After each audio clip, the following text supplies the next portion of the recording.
नमस्कार दोस्तों। आम आदमी पार्टी क्या देश में एक नई प्रकार की राजनीति का द्योतक बनने जा रही है, एक नई प्रकार की राजनीति का सूचक बनने जा रही है। दूसरे शब्दों में कहें तो क्या आम आदमी पार्टी देश के अंदर भारतीय जनता पार्टी का विकल्प बनने जा रही है? और अगर एक तीसरा और प्रमुख सवाल करें कि क्या आम आदमी पार्टी देश के अंदर कांग्रेस का बड़ा जो कांग्रेस हाशिए पे जा रही है और कांग्रेस का स्थान लेने की बात आ रही है, तो क्या आम आदमी पार्टी कांग्रेस का स्थान लेने जा रही है? ये तीनों सवाल आज पूरे देश के अंदर कहीं ना कहीं चल रहे हैं। और खासकर पंजाब विधानसभा चुनाव के बाद जो पंजाब के चुनाव में आम आदमी पार्टी को बम्पर जीत मिली है, उसके बाद से हरियाणा प्रदेश के अंदर तो जैसे ये सवाल आज हर आदमी की जुबान पर है। जो भी लोग कहीं ना कहीं सियासत में थोड़ी बहुत रुचि लेते हैं, जो कहीं ना कहीं राजनीति के अंदर अपनी जिज्ञासा रखते हैं, उन सभी लोगों के बीच में एक सवाल हमेशा आज गूंजता दिखता है, एक सवाल तैरता दिखता है कि क्या आम आदमी पार्टी हरियाणा के अंदर एक बड़ी शक्ति बनकर उभरेगी। एक और सवाल चलता है कि आम आदमी पार्टी के अंदर जाने वाले आखिर कौन कौन से नेता हरियाणा में अब हो सकते हैं। दोस्तों, 25 मार्च को एक रैली करने जा रहे हैं चौधरी वीरेंद्र सिंह अपने जन्म दिवस के अवसर पर। उस रैली को लेकर भी कई चर्चाएं हैं कि क्या उस पार्टी से वीरेंद्र सिंह एक नई राजनीतिक पारी की शुरुआत कर सकते हैं। चौधरी वीरेंद्र सिंह को हरियाणा का हर आम जनमानस जो कि राजनीति में रुचि रखता है, बड़े करीब से जानता भी है। चौधरी वीरेंद्र सिंह की बड़ी इच्छा रही हरियाणा प्रदेश के अंदर मुख्यमंत्री पद की कुर्सी तक पहुंचने की। हालांकि वे इसमें कामयाब नहीं हुए, चाहे वे कांग्रेस में रहे और बाद में चाहे कांग्रेस से वह भाजपा में आ गए, लेकिन मुख्यमंत्री पद की कुर्सी उनसे कहीं दूर रही। और उसके बाद जो उनकी दूसरी बड़ी इच्छा थी, दूसरी बड़ी तमन्ना रही, वो यह रही कि अपने पुत्र को राजनीति में सेटल कर लें। सांसद तो बनवा लिया, अपने पुत्र ब्रिजेंद्र सिंह को, ब्रिजेंद्र सिंह जो आईएएस रहे हैं, कई जिलों में जिला उपायुक्त रहे और हरियाणा के अंदर उनकी एक खनक रही अफसरशाही के अंदर, तो ब्रिजेंद्र सिंह सांसद पद तक तो पहुंच गए। चौधरी वीरेंद्र सिंह ने अपना खुद का नाम पीछे भी किया कि पुत्र को संसद के केंद्र सरकार में मंत्री बनवा लें, लेकिन उसमें कामयाब नहीं हो पाए। और उनमें कहीं ना कहीं चौधरी वीरेंद्र सिंह में टीस है। और अब बड़ी चर्चा कई दिन से यह रही है कि क्या चौधरी वीरेंद्र सिंह आम आदमी पार्टी का दामन थाम सकते हैं। इसके पीछे एक बात और भी है कि जो आम आदमी पार्टी के जो हरियाणा के प्रभारी हैं, राज्यसभा के सदस्य हैं, सुशील गुप्ता जी की नज़दीकियाँ रही हैं किसी समय वीरेंद्र सिंह से काफ़ी। और आप लोगों ने देखा भी होगा कि किसान आंदोलन के दौरान में चौधरी वीरेंद्र सिंह जहाँ किसान आंदोलन के पक्ष में अपने बयान देते रहे हैं, वहीं आम आदमी पार्टी के पक्ष में भी उनके बयान आते रहे। खैर, इन सब के बीच में जो चर्चाएं चल रही हैं कि क्या आम आदमी पार्टी हरियाणा की सत्ता के अंदर एक धुरी बन सकती है, एक सत्ता की धुरी बनने जा रही है राजनीति की, तो उन सब के बीच में आज कई नेताओं की बड़ी खेप आम आदमी पार्टी में शामिल हो गई। आज जो लोग आम आदमी पार्टी में शामिल हुए, उनको शामिल करवाने के लिए दिल्ली के स्वास्थ्य मंत्री सत्येंद्र जैन, हरियाणा के प्रभारी सुशील गुप्ता और उनके साथ साथ आम आदमी पार्टी के जो राष्ट्रीय प्रवक्ता है पंकज गुप्ता, आम आदमी पार्टी के एक दूसरे राज्यसभा सदस्य हैं एनडी गुप्ता, वे सभी लोग मौजूद थे। और उन सबकी मौजूदगी में आज हरियाणा प्रदेश के 5 पूर्व विधायक जो अपने आप में बहुत प्रभावशाली रहे हैं, अपने अपने क्षेत्र में जिनकी पकड़ है, उन लोगों ने आम आदमी पार्टी की सदस्यता ग्रहण कर ली। आम आदमी पार्टी में शामिल होने वाले जो सबसे बड़े चेहरे रहे, वो रहे गुरुग्राम के पूर्व विधायक उमेश अग्रवाल। जानते होंगे उमेश अग्रवाल 2014 से 2019 तक गुरुग्राम के विधायक थे, भारतीय जनता पार्टी के प्रदेश प्रवक्ता थे। कभी उनका भारतीय जनता पार्टी में एक बड़ा कद हुआ करता था, लेकिन मुख्यमंत्री से उनकी कहीं ना कहीं पटरी नहीं बैठी थी, तो वे एक तरह से कहें तो भारतीय जनता पार्टी में अस्तित्व विहीन होते चले गए। और परिणाम यह निकला कि 2019 में उनको विधानसभा का टिकट भी नहीं मिला। उनकी जगह टिकट विधानसभा का लेकर आए सुधीर सिंगला भी विधायक बन गए, लेकिन उमेश अग्रवाल की गुरुग्राम के अंदर अपनी खनक रही है। और जब प्रदेश के अंदर राजनीति बदलने की दिशा में, राजनीति के अंदर एक बदलाव की तैयारी शुरू हुई, तो हरियाणा प्रदेश में जो आम आदमी पार्टी में जाने वाले बड़े बड़े नेता में सबसे पहले शामिल हुए, वे उमेश अग्रवाल शामिल हुए। उमेश अग्रवाल 2014 के चुनाव में गुरुग्राम से सबसे बड़े मतों के अंतर से चुनाव जीते थे। और अगर एक बात यह भी साथ साथ कह दें, मैं अगले नामों के बारे में आपसे आगे जिक्र करूंगा और आगे यह भी बताऊंगा कि आगे और कौन से लोग हैं जो आम आदमी पार्टी में जा सकते हैं। लेकिन उससे पहले मैं जो आपसे जिक्र कर रहा हूं वो आज यानी कि जो सोमवार को आम आदमी पार्टी में शामिल हुए उन नेताओं का जिक्र हो रहा है। तो उमेश अग्रवाल 2014 के चुनाव में सबसे अधिक मतों के अंतर से चुनाव जीते थे। हालांकि उन पर कई प्रकार के आरोप भी लगते रहे, कई प्रकार के आरोपों का उन्हें सामना भी करना पड़ा, लेकिन वे चर्चाओं में ज़्यादा तब आए जबकि वो मुख्यमंत्री के खिलाफ एक खेमेबंदी करने लगे। परिणाम यह हुआ कि उनकी टिकट कट गई, तो वे फिर भी उसके बावजूद भारतीय जनता पार्टी से जुड़े रहे, भारतीय जनता पार्टी में शामिल रहे। और अब मौका जब आया तो उन्होंने सबसे पहले बीजेपी को बाय बाय बोल करके अरविंद केजरीवाल में निष्ठा जाहिर कर दी। और एक बात साथ साथ ये भी कहें कि पार्टी में शामिल होते ही सत्येंद्र जैन ने उमेश अग्रवाल के बारे में यह कहा कि अगला चुनाव वे एक और बड़े रिकॉर्ड के साथ जीतें। तो माने तो आम आदमी पार्टी ने उनको शामिल होते ही, पार्टी में आते ही गुरुग्राम का प्रत्याशी भी घोषित कर दिया। जो दूसरा चेहरा आज शामिल हुए आम आदमी पार्टी में वे थे बलवीर सिंह सैनी। पूर्व मंत्री रहे हैं और 2014 में भारतीय जनता पार्टी के प्रत्याशी भी थे। बलवीर सिंह सैनी एमपी का चुनाव भी लड़ चुके हैं। एमपी के चुनाव में उनको 3 लाख वोट मिली थी। ओबीसी समुदाय के एक बड़े चेहरे के रूप में बलवीर सिंह सैनी की पहचान है। उन्होंने भी आम आदमी पार्टी के अंदर शामिल होकर के दूसरे नंबर के नेता आज वो रहे जिन्होंने आपकी सदस्यता ग्रहण की। जो तीसरे बड़े नेता वो शामिल हुए वे थे विजेंद्र सिंह कादियान। विजेंद्र सिंह कादियान पूर्व में मंत्री रहे हैं, 2 बार विधायक रहे हैं और वर्तमान में कांग्रेस के प्रदेश उपाध्यक्ष थे। किसी समय चौधरी भूपेंद्र सिंह हुड्डा की जो नवरत्न थे, भूपेंद्र सिंह हुड्डा की जो मंडली रही है उसके अंदर बड़े नज़दीक में शामिल भी रहे हैं। और अब विजेंद्र सिंह कादियान ने सोमवार को आम आदमी पार्टी की सदस्यता ग्रहण कर ली। जो चौथे बड़े चेहरे थे वे थे रविंद्र कुमार मछरौली। रविंद्र कुमार मछरौली आज़ाद इलेक्शन जीते थे 2014 में समालखा से। समालखा से इंडिपेंडेंट चुनाव जीतने के बाद में वे भारतीय जनता पार्टी को समर्थन करते रहे थे और अब उन्होंने आम आदमी पार्टी की सदस्यता ग्रहण कर ली। अगर हम ये कहें कि इन चारों लोगों को ही एक तरह से टिकट की गारंटी भी दे दी गई तो वह कोई बड़ी अतिशयोक्ति नहीं। हालांकि राजनीति में कभी कुछ स्थायी नहीं हुआ करता, बदलाव आते रहा करते हैं।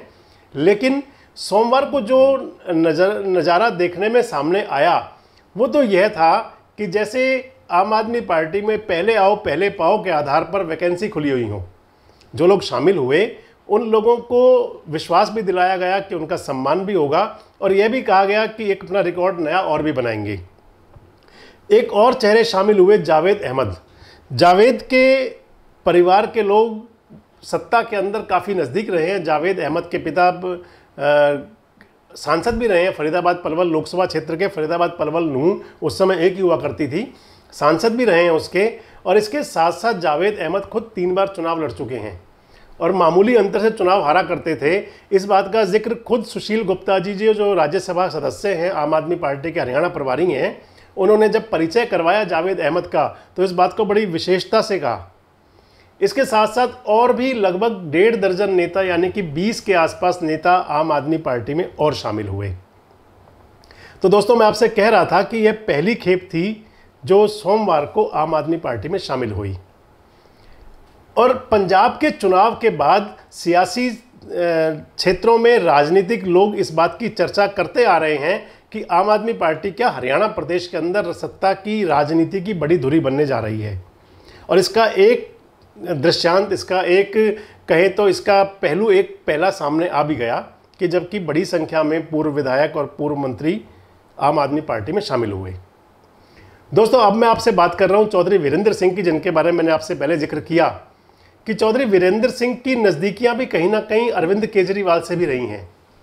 आपको ध्यान दिला दें, अरविंद केजरीवाल हरियाणा के बेस्ड हैं, सिवानी मंडी के रहने वाले हैं और हिसार लोकसभा क्षेत्र के अंदर उनका एरिया आता था।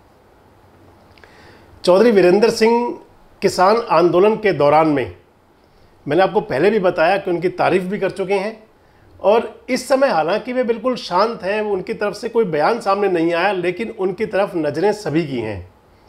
और क्योंकि उनके पुत्र हैं विजेंद्र सिंह, और विजेंद्र सिंह IAS अधिकारी रहे हैं और उनकी अपनी पकड़ भी है, लोकसभा के सदस्य, लोकसभा सांसद भी हैं, तो लोगों में एक यह भी चर्चा है राजनीतिक लोगों के अंदर कि हो सकता है कि पिता पुत्र की जोड़ी आने वाले समय में यदि 25 मार्च को नहीं तो आगे सही आम आदमी पार्टी में शामिल हो जाए और एक बड़े चेहरे के रूप में पार्टी, आम आदमी पार्टी भी उनको अपने साथ ले ले। दोस्तों, इसके साथ साथ और भी बहुत से नाम हवा में तैर रहे हैं कि जिनकी आम आदमी पार्टी में शामिल होने की उम्मीद जताई जा रही है। हालांकि कुछ लोग मूक बने हुए हैं, कुछ लोग इसको मना कर रहे हैं और कुछ लोग सहमति भी दे रहे हैं। फरीदाबाद और पलवल जिले के भी कई बड़े नेताओं के बारे में चर्चा चली कि वे आम आदमी पार्टी में जा सकते हैं, लेकिन अभी उन्होंने इस बारे में अपने पत्ते नहीं खोले और इसको लेकर के एक तरह से कहें तो उन्होंने मूक बने हुए, ना उन्होंने सहमति जताई ना अपनी असहमति जताई। एक नेता ने यह जरूर कहा कि अभी सब भविष्य गर्भ में है। दोस्तों, ये पलवल फरीदाबाद के अलावा जब हम बाहर निकलते हैं तो आम आदमी पार्टी में शामिल होने वालों की एक बड़ी फेरहिस्त है जिस पर लोग चर्चा कर रहे हैं कि ये लोग आम आदमी पार्टी में शामिल हो सकते हैं। और वो नेता हैं जिनकी चर्चा चल रही है, जो कभी प्रदेश की राजनीति में जिनका महत्वपूर्ण स्थान रहा है, जिनका औहरा रहा है, लेकिन आज वे राजनीति में कहीं नेपथ्य में है। उन नेताओं के अंदर प्रोफेसर संपत सिंह का नाम भी बड़ी प्रमुखता से लिया जा रहा है। प्रोफेसर संपत सिंह हरियाणा के गृह मंत्री रहे हैं, हरियाणा के वित्त मंत्री रहे हैं और लगभग 5 बार वो विधायक रहे हैं। चौधरी देवीलाल परिवार के बहुत नज़दीकी नेताओं में शामिल थे प्रोफेसर संपत सिंह। बाद में कांग्रेस में भी शामिल हुए, बाद में भाजपा में भी आए। दाल नहीं गली, इस समय नेपथ्य में है। उनके बारे में एक चर्चा है कि हो सकता है वे भी कहीं आम आदमी पार्टी में आ जाएं। एक दूसरे बड़े नेता हैं रामपाल माजरा। रामपाल माजरा लोकदल परिवार के चौधरी देवीलाल और ओम प्रकाश चौटाला के परिवार के बहुत नज़दीक रहे हैं। लोकदल के अंदर युवा ब्रिगेड के प्रदेश अध्यक्ष भी रहे हैं और 2 बार विधायक भी रहे हैं, संसदीय सचिव भी रहे हैं, कैथल जिले से संबंध रखते हैं। भारतीय जनता पार्टी में शामिल हो गए थे 2019 के चुनाव से पहले। भाजपा ने टिकट नहीं दिया लेकिन पार्टी में बने रहे और किसान आंदोलन के दौरान रामपाल माजरा ने भारतीय जनता पार्टी छोड़ दी। बीच में चर्चा यह भी थी कि वे इनेलो में जा सकते हैं, इनेलो में नहीं गए। अब जब से आम आदमी पार्टी की पंजाब में सरकार आई है तो उनके बारे में बड़ी चर्चाएं हैं कि हो सकता है वे भी आम आदमी पार्टी का दामन थाम लें। 2 और नाम भी प्रमुखता से लिए जा रहे हैं जो आप में जा सकते हैं। महम के विधायक है बलराज कुंडू। आपको ध्यान होगा जब वे विधायक बने थे तो भारतीय जनता पार्टी के समर्थन में थे। उसके बाद में उनके विवाद बढ़े और उन्होंने भारतीय जनता पार्टी से अलग हो गए, समर्थन वापस ले लिया और उसके बाद वे कहीं ना कहीं भारतीय जनता पार्टी से निरंतर दूरी बनाते रहे। उन पर मुकदमे भी दर्ज हुए और आपको ध्यान होगा कि महम के अंदर एक बड़ी पंचायत भी की उन्होंने सरकार के खिलाफ। लेकिन आज तक वो पार्टी इसके विरोध में है भारतीय जनता पार्टी के, और वैसे कहें तो एक ठौर वो भी जरूर ढूंढ रहे होंगे, लेकिन अभी तक ये तय नहीं है कि क्या वे आम आदमी पार्टी में शामिल होंगे या नहीं। हालांकि चर्चाओं में जरूर है कि बलराज कुंडू भी एक चेहरा हो सकते हैं जो कहीं झाड़ू थाम लें। एक और विधायक है सोमवीर सांगवान, दादरी के निर्दलीय विधायक हैं वे भी। उन्होंने भी किसान आंदोलन को लेकर भारतीय जनता पार्टी की सरकार से अपना समर्थन वापस लिया था और उसके बाद से कोई बड़ी बात नहीं है कि वे भी एक नया रास्ता तलाशें कि जहां से राजनीति की अगली शुरुआत करें। दोस्तों, ये राजनीति से जुड़े वो नाम थे जिनकी चर्चाएं इस समय बहुत गंभीरता से की जा रही हैं कि वे आम आदमी पार्टी में शामिल हो सकते हैं। इसके अलावा आपको ध्यान होगा कि जब विधानसभा का चुनाव परिणाम आए तो उसके तुरंत बाद भारतीय जनता पार्टी के हरियाणा के प्रदेश अध्यक्ष ओम प्रकाश धनखड़ पार्टी आला कमान से मिलने गए थे। कई समाचार पत्रों में यह खबर भी चली थी और उसके अंदर एक कहा गया था कि ओम प्रकाश धनखड़ उन नेताओं की सूची दे के आए हैं जो आने वाले समय में निकट भविष्य में भाजपा छोड़ सकते हैं, आप में जा सकते हैं। यह तो बात हुई राजनेताओं की। इसके साथ साथ ब्यूरोक्रेट्स के अंदर भी बड़ी बात चल रही है। एक बहुत चर्चा है कि अशोक खेमका जो हरियाणा के चर्चित IAS अधिकारी हैं, जिनका 58 बार ट्रांसफ़र हुआ 30 साल की नौकरी में, चर्चा है कि वे भी आम आदमी पार्टी में जा सकते हैं। अशोक खेमका अरविंद केजरीवाल के साथ में IITN की हैं खड़गपुर से ही, और उनके और अरविंद केजरीवाल के संबंध भी काफ़ी अच्छे रहे हैं। सियासी लोग बताते हैं कि अरविंद केजरीवाल ने उनको पहले भी एक बार ऑफ़र दिया था 2014 में, लेकिन उस समय अशोक खेमका ने इस ऑफ़र को गंभीरता से नहीं लिया था। लेकिन क्योंकि अब राजनीति एक नई तरह की बनती जा रही है और ऐसे में इस बात की चर्चा बहुत तेज है कि हो सकता है अशोक खेमका भी IRS से अपना नौकरी से VRS लेकर के और राजनीति में पदार्पण कर लें और वो राजनीति में पदार्पण करें आम आदमी पार्टी के माध्यम से। तो दोस्तों, पंजाब के चुनाव परिणाम के बाद से हरियाणा प्रदेश की राजनीति में भी अगर यह कहीं उथल पुथल मची है तो यह अतिशयोक्ति नहीं है। हरियाणा प्रदेश के वे नेता जो अपनी पार्टियों में अपने आप को सुरक्षित महसूस नहीं कर रहे, यानी कि सियासी तौर पर, हरियाणा प्रदेश के वे नेता जो एक नए विकल्प की तलाश में थे और हरियाणा प्रदेश के वे नेता जिनको अपनी पार्टी में टिकटों की उम्मीद नहीं है, वे आम आदमी पार्टी की तरफ रुख कर सकते हैं। आने वाले 6 महीने हरियाणा प्रदेश की राजनीति के लिए काफ़ी गंभीर होंगे और उसके अंदर यह फैसला होगा कि आखिर कौन कितनी बड़ी उड़ान भरता है। इसके साथ साथ एक बात और भी यहाँ जरूर जिक्र करेंगे कि जो आम आदमी पार्टी के साथ में पहले गठबंधन रहा था दुष्यंत चौटाला की पार्टी जननायक जनता पार्टी का, उन्होंने भी एक तरह से उम्मीदों और संभावनाओं पर पानी नहीं फेरा है। दुष्यंत चौटाला व अजय सिंह चौटाला ने यह कहा है कि हम पुराने साथी रहे हैं और राजनीति में सब कुछ संभव है। तो दोस्तों, यह राजनीति के अंदर, हरियाणा प्रदेश की राजनीति के अंदर एक बड़े बदलाव की पटकथा लिखे जाने की कहें तो तैयारी हो रही है और इसका समापन कहाँ होगा, यह पटकथा कहाँ तक पहुँचेगी, यह तो समय के गर्भ में है। लेकिन यह जरूर है कि आम आदमी पार्टी ने पंजाब का विधानसभा चुनाव जीतने के बाद में हरियाणा प्रदेश के अंदर पुराने स्थापित राजनीतिक दलों, चाहे वो भारतीय जनता पार्टी हो, कांग्रेस हो या लोकदल हो, उनके सामने एक चुनौती जरूर पेश कर दी है।